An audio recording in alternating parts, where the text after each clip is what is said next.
তো যাই হোক, এই যে আমরা রাদিতু বললাম, খুশি বা সন্তুষ্ট, এটা হচ্ছে এমনি বলা, আপনি সওয়াব পাবেন। আর হৃদয় থেকে যদি বলতে চাই, আমরা গভীরভাবে যদি চিন্তা করি, আমরা যদি একটু বুদ্ধি খাটাই, মেধা খাটাই, তাহলে আমরা কিন্তু বলতে পারবো হৃদয় থেকে এই কথাটা, যে এমন রব পায়া, এমন দিন পায়া, এমন নবী পায়া খুশি, আলহামদুলিল্লাহ। আপনি দেখেন, ইসলামের সৌন্দর্যের সবচেয়ে বড় যে দিকটা প্রথমেই আপনাকে বলতে হবে, সেটা হচ্ছে যে মানবতার যে সম্মান ইসলাম দিয়েছে। মানবতার সম্মান বলতে কি বুঝি আমরা? দেখেন, অন্য অনেক ধর্ম আপনি এমন পাবেন, কাউকে আপনি ছোট না করেও বলবেন, যেটা বাস্তবতা।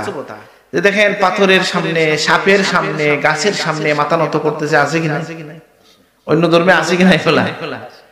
এই যে শত শত হাজার লাখ ও কোটি দেবতার অর্চনা থেকে বাঁচিয়ে আপনার মানবতাবোধকে, মনুষ্যত্বকে সম্মানিত করেছেন আল্লাহ। আমরা একজনকে সিজদা দেই, তিনি কে? এই যে সম্মান মানবতা পেল, এটা কার মাধ্যমে? যে এই দিনের মাধ্যমে, এই শরীয়তের মাধ্যমে। এই শরীয়তের মাধ্যমে আমরা সম্মান পেলাম। এবং এই শরীয়তের জন্য যে সুন্দর, আমার দাদা সাহেব সবসময়, অনেক সময় এই আয়াত পড়ে মানুষকে দিনের সৌন্দর্যের কথা বুঝাইতেন। আমার মনে আছে, আমি একবার সাবকুলার সাথে যাচ্ছিলাম, চারখাইর এখানে সাহেব নামছেন, বয়ান করছেন, তো আমার একটু একটু বুঝ আসছে। তো আমি ওই সময় চিন্তা করছি, সাহেব কত সুন্দর করে মানুষকে দিন বুঝাবার চেষ্টা করছেন। সাহেব বলতেন, কেউ যদি হারাম খায় তাহলে কি তার পেট খারাপ করে নাকি? মানে সে কি হারাম খাইতে যাবে, হালাল খাইতেও এরকম। যেমন কেউ যদি একজনের একটা গাছ থেকে একটা কদু চুরি করে না খায়, আর কেউ যদি নিজের কাছে খায়, স্বাদ তো প্রায় সমানই হবে নাকি? আচ্ছা, কিন্তু ক্ষতিটা তার কি হবে? বলে তার ক্ষতি হয়ে যাবে, দুনিয়ায় তার সম্মান কমবে। চুরি ধরা হয়নি, সম্মান হয়নি। আখিরাতে তার মহা পরীক্ষা এসে পড়বে, তার বংশ নষ্ট হবে, তার রূহের শক্তি কমে যাবে। এগুলো তার ক্ষতি কিনা? এই যে, বা অন্য হারামের দিকে যদি আপনি যান, যে আপনার যে সমস্ত বিষয়ে আল্লাহ বলতেছেন যে আমি তোমাদের জন্য হালাল বিষয়গুলোকে, পবিত্র বিষয়গুলোকে হালাল করেছি, এবং খবিস বিষয়গুলোকে তোমাদের জন্য আমি হারাম করে দিয়েছি। তাহলে হালাল হারামের একটা উসুল আছে। আল্লাহ, এবং উসুলটা কি? যে যেটা ভালো, যেটা পবিত্র, সেটা আমাদের জন্য। যেটা আল্লাহ নিষিদ্ধ করেছেন, সেটা যেন, সেটা কোনো না কোনো ভাবে মানুষের জন্য ক্ষতি আছে। আমি সেদিনে একজন ডাক্তারের পড়লাম, এই দেখলাম আর কি, যে বক্তব্য দিচ্ছে সে। এটা তো বাচ্চারাও আছেন, আবার অনেক বয়সের মানুষ আছেন, কথার অনেক ইন্টারপ্রিটেশন হয়ে যায়, এগুলো বলা খুব মুশকিল। যেন একজন বলতেছে, আমি শুনলাম যে সে তো কোরআন সম্পর্কে কিচ্ছু জানে না, তো সে অনেক প্রকার করলো মদের। সর্বশেষ গিয়ে একটা প্রকার সম্পর্কে বলল যে ওইটা যদি খান কিছু লাভ আছে, তবে শরীরে ক্ষতির পরিমাণ বেশি। আমি বললাম সুবহানাল্লাহ, আল্লাহ যখন মদ হারাম করছেন তো কি বলছেন? ঠিক এইভাবে কোরআনে বলছেন। বলছেন কিনা? ফিহিমা, আয়াতটা বলেন তো। এটার জন্য মানাফি আছে, ওয়া ইসমুহুমা আকবারু মিন নাফইহিমা। বলেন এরকম আয়াত আছে কিনা? হ্যাঁ, যে এটার গুনাহ, এটা ক্ষতির দিকটা তার ভালাইয়ের চেয়েও কি বেশি। দেখেন, একজন ডাক্তার কি কোরআন পড়ে বললো এটা, না সে তার গবেষণা থেকে বললো? তার গবেষণা থেকে বললো। আর আল্লাহ কোরআনে এটাই বলে দিচ্ছেন যে আমি তোমাদের জন্য অ্যালকোহল বা এটা মদ হারাম করেছি। এটার মধ্যে যদিও বাহ্যিক ভাবে তোমার ক্ষতি ভালো কিছু দেখায়, শারীরিক ভাবে একটা জজবা তৈরি করে, শক্তি আসে, কিন্তু এই শক্তি এবং জজবার মধ্য দিয়া তোমার শরীরের অর্গানগুলোকে সেটা ধ্বংস করে ফেলে। তো যাই হোক, আমরা যেটা বললাম, দিনের সৌন্দর্য কি, যে একটা হচ্ছে আমরা তাওহীদের মাধ্যমে, এক আল্লাহর ইবাদতের মধ্য দিয়া মানব জাতি সম্মানিত হলো। সম্মান তো দেখবেন কিয়ামতের ভয়াল দিনে, তাই না? জান্নাতে যাবেন। দুনিয়ায় যে সম্মানটা পেলেন আপনি, যে ওহেতু দুনিয়ার বস্তু নিচের কাছে মাথা নত করার কোনো প্রয়োজন আমাদের নাই। মাথা নত ওই অর্থে বলছি, ইবাদতের অর্থে, বিনয়ের অর্থে বলি নাই। বিনয়ের অর্থে তো মাথা নত বলতে আপনি যদি করতে চান বা না করতে হয়, কোথায়? পিতা মাতার কাছে নত হওয়া লাগে কিনা? ওয়াকফিদ লাহুমা জানাহাজ্জুল মিনার রাহমা। তো যাই হোক, আরেকটা হচ্ছে কি, ইসলামের একটা সৌন্দর্য হচ্ছে যে ইসলাম কি করেছে যে আমাদের মধ্যে কোনো মানুষের বিভাজন, এমনকি মানুষের মনেও এটা থাকে, ইসলাম কবুল করার পরে এই রোগ আমাদের মধ্যে থাকতে পারে, কিন্তু ইসলাম এটা নিষেধ করে দিয়েছে। আগের যুগে ছিল পিতা পিতৃপুরুষকে নিয়ে গৌরব করা, জাহেলি রোগের মধ্যে এগুলা ছিল, ফখরিয়া ছিল, আল ফখর বিল আব, মানে পিতাকে নিয়ে গৌরব করা, এটা ছিল পিতৃপুরুষকে নিয়ে গৌরব। ইসলাম এগুলো নিষিদ্ধ করে দিয়েছে যে গৌরব করা যাবে না। আপনি এতটুকু বলতে পারেন কি যে আল্লাহ আমার পূর্বপুরুষকে ভালো রেখেছেন, যদি ইমানের দিক থেকে কোনো গুণ থাকে সেটা বলবেন, শুকরিয়ার দৃষ্টিতে বলতে পারেন, গৌরব করা যাবে না। আর আল্লাহ নবী হাদিসের মধ্যে বলে দিয়েছেন কি যে আল্লাহ তাআলা তোমাদেরকে এই সমস্ত বিষয় থেকে পবিত্র করেছেন, অকুল্লুকুম মিন আদম ওয়া আদম মিন তুরাব, ও কামা ক্বালা রাসূলুল্লাহ সাল্লাল্লাহু আলাইহি ওয়াসাল্লাম, সকলেই হচ্ছে আদম থেকে, আদম হচ্ছে মাটি থেকে। সুতরাং মুসাওয়াল ইনসানি, যেটা মানবতার যে সাম্য, সেটা ইসলামের মাধ্যমে আমরা পেয়েছি, আল্লাহ নবীর শরীয়তের মাধ্যমে পেয়েছি। এই জন্য আমরা শুকরিয়া আদায় করি, আলহামদুলিল্লাহ। এবার এটার জন্য বোঝার জন্য আপনাকে কি লাগবে যে একটু চিন্তা করতে হয়। পড়তে এই সমস্ত বিষয়ে কিন্তু অনেক লেখালেখি হয়েছে, বইপত্র হয়েছে, যে আমাদের শরীয়তের বিভিন্ন ইবাদত যেগুলো আছে, যেগুলাকে হালাল করা হয়েছে, যেগুলাকে হারাম করা হয়েছে, এর ভালো এর মন্দ কি, সেটা যদি আপনি আলোচনা করেন, আপনার দৃষ্টিভঙ্গি খুলে যাবে, দিন মানাটা আপনার জন্য সহজ হয়ে যাবে। দেখেন আমাদের দিনের আরেকটা সৌন্দর্যের দিক হচ্ছে যে আমরা কি করি, ইহসানকে, এটা কি করা হয়েছে, ইসলামের একটা অনুষঙ্গ বানায় দেওয়া হয়েছে। ইহসান বলতে যদি পরিভাষার দিকে যান তাহলে তাসাউফকে হাদিসের ভাষায় ইহসান বলা হয়েছে, নাকি? ইহসান মানে ইহসান আন তা'বুদাল্লাহ কাআন্নাকা তারাহু ফাইন্নাহু ফাইন লাম তাকুন তারাহু ফাইন্নাহু ইয়ারাকা। এটা হচ্ছে ইবাদতের ইহসান। আল্লাহ কোরআনে বলেছেন আহসিনু ইন্নাল্লাহা ইউহিব্বুল মুহসিনিন। আর এমনি ইহসান যেটা বলা হচ্ছে, যেমন পিতামাতার সাথে ইহসান, ওয়াবিল ওয়ালিদাইনি ইহসানা, পিতামাতার সাথে তোমরা ইহসানের ব্যবহার করো, ওয়া আহসিনু ইন্নাল্লাহা ইউহিব্বুল মুহসিনিন, তোমরা কি করো, ইহসান করো, আল্লাহ মুহসিনিনদেরকে, ইহসান ওয়ালাদেরকে ভালোবাসেন। সুবহানাল্লাহ। এই ইহসানটা কার সাথে? বলে সৃষ্টির সবার সাথে ইহসান করতে হয়। একজন আল্লাহ রাসূল যখন এই হাদিস খানা বললেন, লম্বা হাদিস, যে এক লোক নামছিলেন কুপ্পি পাশার্থ হইয়া, কিসের মধ্যে নামছেন? কুয়ার মধ্যে, পানির কুয়ার মধ্যে নেমে এসে পানি পান করেছেন।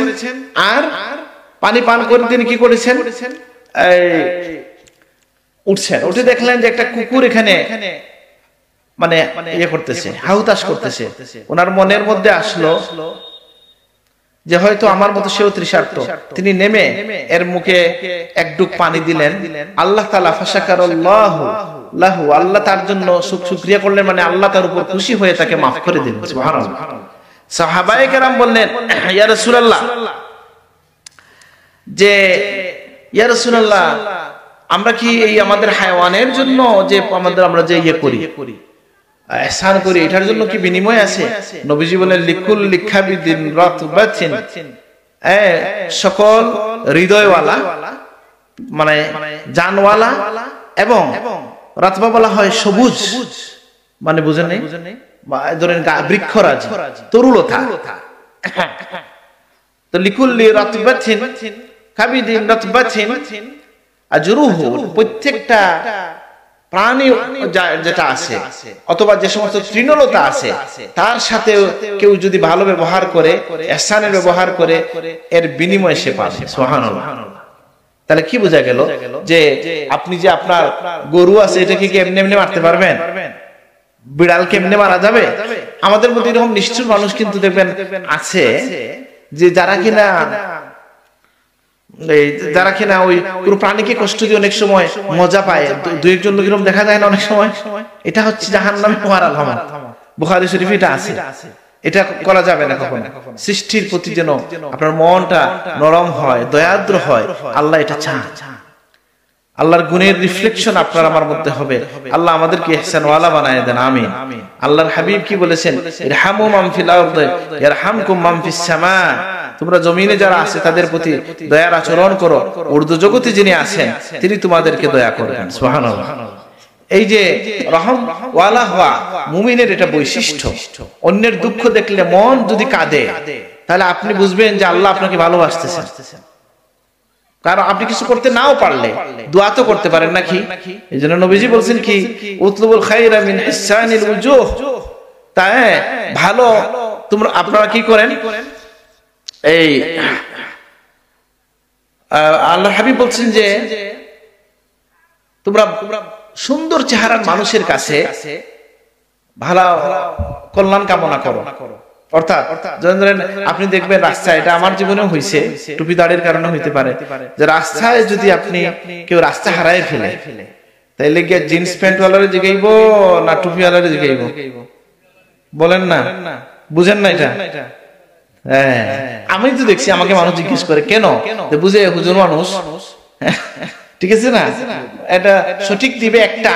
আর অনেকে আছে বিরক্ত, আল্লু ফেলা না আমার লাগে মাথায়, সে তো ব্যস্ত, বা খানে একটা কিছু লাগাইয়া শুনতেছে, বুঝেন না, ব্যস্ত তো।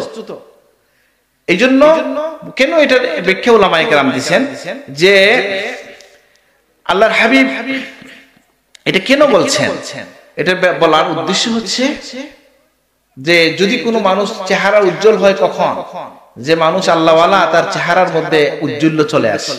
তো আল্লাহওয়ালা মানুষের কাছে যদি আপনি কোনো কিছু বলেন যে আমার শরীরে ব্যথা করতেছে, অথবা বলেন যে আমি খুব অভাবের মধ্যে আছি, সে পারলে আপনাকে সাহায্য করবে, আর যদি পারে না তাহলে আপনার জন্য দোয়া করবে। বুঝলেন না কথাটা? আর যদি ওইরকম লোককে জিজ্ঞাসা করেন তাহলে কি করবে, যে সে বিরক্ত হবে, আপনাকে দিবে না কিছু, উল্টা দুইটা খারাপ কথা শোনায় দিতে পারে, তাই না? তো যাই হোক, ইহসানের যে বিষয়টা ইসলাম কার জন্য বলে, পরস্পরের মধ্যে ভাইয়া ভাতৃত্ববোধের যে বিষয়টা ইসলাম কায়েম করে দিয়েছে, হ্যাঁ, মানবতার সাথে যে আচরণ মুআমালাতের বিষয়টা ইসলাম ঠিক করে দিয়েছে, এগুলা ইসলামের সৌন্দর্যের দিক, ইসলামের অনন্যতার দিক, যে আমাদের দিন কত সুন্দর। দেখেন আমরা এটা আরেকটা ভালো দিক, দেখেন এটা কেউ না বুঝে বিরক্ত হইতে পারে, কিন্তু আল আমরু বিল মারুফ ওয়ান নাহয়ু আনিল মুনকার, যেটা ভালো কাজের আদেশ করা এবং অন্যায় কাজের নিষেধ করা, এটা হচ্ছে ইসলামের একটা সৌন্দর্যের দিক। যে আপনি একা একা ভালো থাকবেন এটা না, বরং কুনতুম খায়রা উম্মাহ উখরিজাত লিন-নাস তা'মুরুনা বিল মারুফ ওয়া তানহাউনা আনিল মুনকার, তোমরা সর্বোত্তম উম্মত। এই উম্মতকে বলা হয়েছে কেন, যে তোমরা ভালো কাজের আদেশ করো, অন্যায় কাজের কি করো, প্রতিবিধান করো, নিষেধ করো। এই বিষয়টা যদি সমাজে না থাকে তাহলে কি হবে, এটা নিয়ে লম্বা শুধু এই বিষয়ে আমি আলহামদুলিল্লাহ একটা খুতবা দিছিলাম, এটা আবার লিখে ফেসবুকে দিছেন মাওলানা মাহমুদ বা আমাদের এক ভাই আছেন, উনি দিলেন, সেটা আমি মানে নিজেও পড়ে দেখলাম, আলহামদুলিল্লাহ, খারাপ নিজের প্রশংসা করা ঠিক না, আলহামদুলিল্লাহ। তো এটা নিয়ে আপনি লিখতে পারেন, একটা বলতে পারেন অনেকক্ষণ, যে আমর বিল মারুফটা কেমন সুন্দর বিষয়। রাসূলুল্লাহ উদাহরণ দিয়ে বুঝাই দিয়েছেন যে আমর বিল মারুফ যদি না থাকে, নাহি আনিল মুনকার না থাকে, তাহলে কি হবে, যে আপনার এই সমাজ ধ্বংস হয়ে যাবে। আল্লাহ নবী একটা মিসাল দিয়ে, উদাহরণ দিয়ে বুঝাই দিয়েছেন। উদাহরণ দেওয়াটা নবীজির শিক্ষার একটা অংশ। একজন এসে বলছিল, ইয়া রাসূলুল্লাহ, আমি ব্যভিচারের অনুমতি চাই। নবীজি তাকে কয়েকজনের তালিকা দিয়েছেন, বলছেন তোমার আম্মু, তোমার খালা, তোমার ফুফু, তোমার বোন, এদের কারোর সাথে যদি কেউ এই কাজ করে তোমার কি ভালো লাগবে? বলে ইয়া রাসূলুল্লাহ না। বলে তুমি যে এটা চাও, এই মানুষটা, এই নারী তো কারো মা হতে পারে, কারো খালা হতে পারে, কারো ফুফু হতে পারে, কারো বোন হতে পারে, কারো স্ত্রী হতে পারে। তুমি যেমনি বিষয়টা অপছন্দ করো তারাও অপছন্দ করে, এই জন্য আল্লাহ এটাকে নিষেধ করে দিয়েছেন। সুবহানাল্লাহ।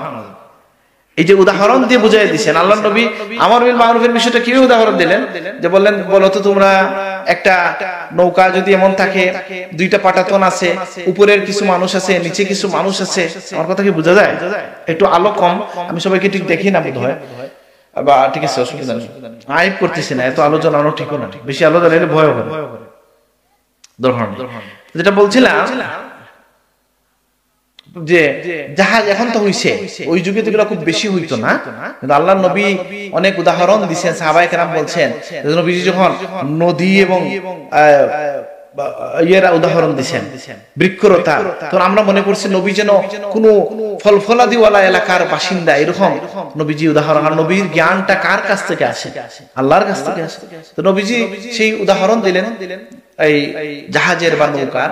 কি বললেন, যে উপরের স্তরে যদি কিছু মানুষ বসবাস করে, আর নিচে, উপরের এরা নিচের এরা কি করে, উপরে গিয়া পানি আনতে হয়। এটা এই লঞ্চ আমিও দেখছি, আমাদের মুরব্বীরাও দেখছেন, নিচে থেকে তো আর পানি তোলা যায় না, উপরে ডেকে আইসা ওই বালতি দিয়ে পানি তুলতে হয়, দেখছেন নি ওইটা? আমি দেখছি বালতি দিয়ে পানি তুললে উপরে এসে ডেক থেকে, তো হঠাৎ করে নিচের যারা আছে এরা ভাবলো যে উপরে গিয়ে আমরা ডিস্টার্ব করবো না, এখন আমরা পানি নিজেরা বের করে নিব, নৌকার নিচে ফুটো করে নিল, বুঝলেন নাই? রাসূলুল্লাহ জিজ্ঞেস করতেছেন তারা যখন এই নৌকা ফুটো করতে যায় তখন যদি উপরের এরা বাধা না দেয় তাহলে কি শুধু নিচেরটা ডুববে না উপরেরাও ডুববে? রাসূলুল্লাহ বলছেন এই সমাজ হচ্ছে এরকম, তোমরা যদি নেকওয়ালারা বদ কাজে বাধা না দাও সকলেই ডুবে যাও, সকলেই ক্ষতিগ্রস্ত হবে। এরকম লম্বা, এই বিষয়টাও লম্বা, আমি আলোচনা করছি না। যেমন একটা জনপদ ধ্বংস করতে আল্লাহ ফেরেশতা পাঠাইছেন, তখন তারা বলছেন যে ইয়া আল্লাহ এর মধ্যে তো একজন নেককারও আছেন, আল্লাহ বলছেন তাকে দিয়ে শুরু করো, কারণ সেইটার উপর নীরব ছিল। বুঝেন নাই? তাহলে ইসলামের সৌন্দর্যের একটা দিক হচ্ছে যেটা অন্যায়কে বরদাস্ত করে না, অন্যায়ের প্রতিবাদ। এই যে আমাদের দেশে যে মানুষের মধ্যে প্রতিবাদ মুখরতা আছে, এখানে ইসলামের ভূমিকা আছে কি নাই? আমরা যখন কোনো অন্যায়ের বিরুদ্ধে বলি, হেরেও যাই, তখন উদাহরণ দেই, বলে হ্যাঁ হেরে গেলে হেরে যাওয়া নয়, ইসলামের নিদর্শন আছে, ইমাম হোসাইন হচ্ছেন তার নিদর্শন। সুবহানাল্লাহ। তো ইসলাম থেকে এই সমাজে আমাদের অনেক এলিমেন্ট, অনেক বুদ্ধি অথবা দৃষ্টিভঙ্গিও কিন্তু জাগ্রত হয়েছে। তো যাই হোক, যেটা বলছিলাম যে আমাদের দিনের যে সৌন্দর্যের দিকটা, যে আমর বিল মারুফ একটা, আবার দেখেন আপনি আবার নিজে নিজে একা একা ভালো থাকবেন, এটা কি ইসলাম বলছে? না, তাকাফুলের একটা ব্যাপার আছে। কি? ইতিম যদি থাকে, আনা ওয়া কাফিলুল ইতিম কাহাতাইনি ফিল জান্নাহ, দুইটা আঙ্গুল যাবে কাছাকাছি থাকে, ইতিমের যা কাফালত যে করে, আল্লাহ হাবিব বলেন আমি এবং সে জান্নাতে এরকম কাছাকাছি থাকবে। সুবহানাল্লাহ। আপনার এইভাবে অনেক। আবার দেখেন পিতামাতাকে বা আপনার সমাজের পিছিয়ে পড়া মানুষ যারা আছেন, বিধবা আছেন, মিসকিন আছেন, তাদের ব্যাপারে আপনার দায়িত্ব আছে কিনা? আসাই আলাল মিলাতি ওয়াল মাসাকিন কাল মুজাহিদ ফি সাবিলিল্লাহ। হ্যাঁ, আল্লাহর প্রতি যারা জিহাদ করে তার সমান সওয়াব পেয়ে যাবে কেউ যদি বিধবা অসহায় মিসকিনের পক্ষে কাজ করে। সুবহানাল্লাহ। তাহলে এই যে সমাজের ভারসাম্য রক্ষার জন্য, পিছিয়ে পড়া মানুষের পক্ষে কাজ করার জন্য আমাদের শরীয়ত নির্দেশনা দিছে কিনা? আমাদের আপনার দ্বীন নির্দেশনা দিল কিনা? এবং এটাই হচ্ছে এই দিনের সৌন্দর্য। এবং আপনি দেখেন, আপনি এই যে পিতামাতা যখন বৃদ্ধ হন তখন তাদেরকে আপনি দেখবেন রাস্তায়, আর আমাদের তো নারীবাদীরা এটা পছন্দ করে যে নারীরা কাজ করবেন। আসলে বলেন তো, রাস্তাঘাটে আপনি যখন দেখেন, আমি জীবনে এক দুইবার দেখছি, একজন বৃদ্ধা ৬০ ঊর্ধ্ব বা ৫০ ঊর্ধ্ব একজন মহিলা ইট ভাঙতেছেন, পাথর ভাঙতেছেন, আসেন এরকম মহিলা? আচ্ছা, এটা হয়তো ওনার জীবনের প্রয়োজনই করছেন, আমি অন্যদিকে বলছি না। কিন্তু এই মায়ের যদি কোনো সন্তান থাকে, তার যদি কোনো ভাই থাকে, তার স্বামী যদি থাকে, তাহলে কি হবে? তাহলে অবশ্যই কি আল্লাহর কাছে সে জিজ্ঞাসিত হবে, কারণ তার দায়িত্ব ছিল তার মায়ের, তার স্ত্রীর, তার বোনের সেবা করার দায়িত্ব কার? ওই দায়িত্বশীলতা আল্লাহ তাআলা ঠিক করে দিয়েছেন। যাই হোক, আর আমাদের তো আবার বিভিন্ন ইয়েও আছে, দৃষ্টিভঙ্গিগত বিষয় আছে। যেমন ধরেন ইসলামের একটা সৌন্দর্য হচ্ছে ব্যভিচার বা পাপাচারকে নিষেধ করেছে। তো এই পাপাচার তো মানুষের মনের গভীরে এটা লুকিয়ে আছে, ইন্নান নাফসা লাআম্মারাতুম বিসসু। কিন্তু যদি এটাকে অবারিত করে দেন কি হয়? ব্যভিচার পাপাচারকে যদি অবারিত করে দেন কি হয়? বলে জাতি ধ্বংস হয়ে যায়। যারা শুধু খাওয়া দাওয়া ফুর্তি করে মনে করে জীবনকে, এরা কি সন্তান নেয়? এগুলো বলতে পারে না, অনেকের বয়স কম, নিবে সন্তান নেয় না, তার জন্য ঝামেলা। এই জন্য ইসলাম বলছে না, তুমি শুধু ফুর্তি করার জন্য না, তোমাকে দায়িত্ব নিতে হবে, এবং মানবতা রক্ষার জন্য সন্তানের প্রতিপালনও আপনার উপর কি করে দেওয়া হয়েছে? দায়িত্ব বানিয়ে দেওয়া হয়েছে। এটা দিনের একটা সৌন্দর্যের দিক। আল্লাহ আমাদেরকে দিন বোঝার তৌফিক দান করুন, আমিন। আমরা জানি যে ইসলামের আরো কত সৌন্দর্য দিক, এই যে সমস্ত বিষয় ইসলাম নিষেধ করেছে, খেয়ানতকে নিষেধ করেছে। হ্যাঁ, তোমরা কি করো? আদিল আমানাতা ইলা মান ইতামানাক, যে তোমার কাছে আমানত রেখেছে তাকে এটা কি করো? ফিরিয়ে দাও। ওয়ালা তাখুন মান খানাক, যে তোমার উপর খেয়ানত করছে। আপনি দেখলেন যে ওই লোক যদি, যেহেতু আমার এটা নিচে একটা কদু নিচে, তাহলে আমি তার ছাগল নিয়ে আসবো, পারবেন? পারবেন? এটা নিষেধ। সে করছে এটার পাপ, কি করবে? সে পাবে, তার বিচার হবে। কিন্তু আপনি একটা অন্যায়কে প্রতিবিধান করতে গিয়ে আরেকটা অন্যায় করতে পারবেন না।